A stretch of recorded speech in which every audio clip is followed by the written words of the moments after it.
Shalom.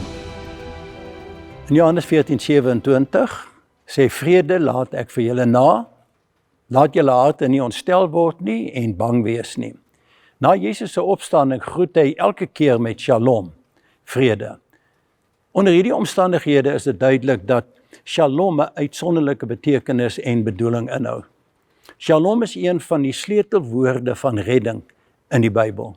Dit verwys daarna dat 'n persoon beskerm word deurdat geen seer of slegte gebeure hom tref nie. Hy is veilig, heel, gesond en by sy volle verstand. In die Nuwe Testament word dit ook gebruik om alles met God te versoen, hande te vat deur die werk wat Christus gedoen het. Shalom is multidimensioneel, naamlik daar's welheid liggaamlik, emosioneel, sosiaal en geestelik. Dit stel alle verhoudings reg. Eerstens met God, dan met jouself en derdens ook met ander. Kom ons kyk hoe wel en gesond en vol plesier ons verhoudings, ons shalom, ons vrede met ons hemelse Abba Vader is.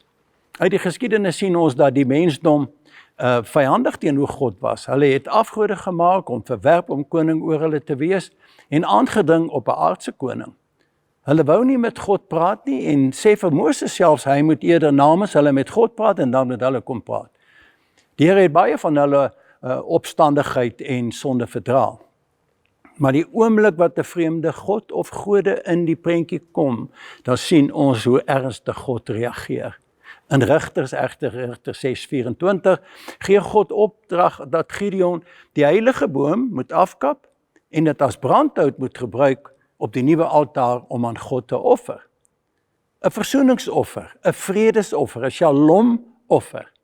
Die nuwe altaar se naam sê dit vir ons. Sê God vir hom, God is vrede. 'n Hande vat waar daar geen afstand of kwaadwilligheid bestaan nie en geen ander God nie. 'n Plek en staat van vrymoedigheid om na die troon van genade te kan gaan. 'n Staat waar ek nie skaam hoef te wees en naak voel en weg te kruip nie en met hom oor alles te kan praat. Ja, selfs in moeilike tye.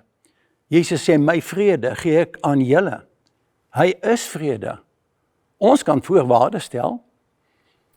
Ons kan 'n skietstilstand reël. Hy is die groot initieerder en gewer van vrede, want hy is versoening, herstel, voorspoed en welheid. Hy sê, laat jou hart nie ontstel word en bang wees nie. Om te word is 'n proses van invloede, gebeure en denke. As jy volhard met 'n negatiewe gesindheid, ontstel jy jou hart. Noodwendige gevolg is om bang te wees. Wees is dus aan toestand. Die Shelamin-offer was die enigste vriendskaplike vredesoffer wat gebring was. En waar die een wat die offer self ook van die altaar mag geniet.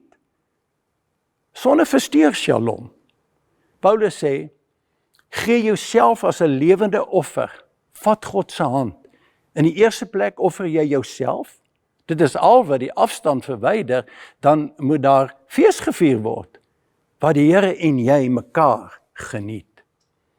Jy mag as 'n offer dan ook jouself geniet, want hy kon van die offer eet. Nie dinge kan met dinge nie, maar met jouself, dat jy jouself kan geniet. Ek groet jou weer met shalom, vrede vir jou.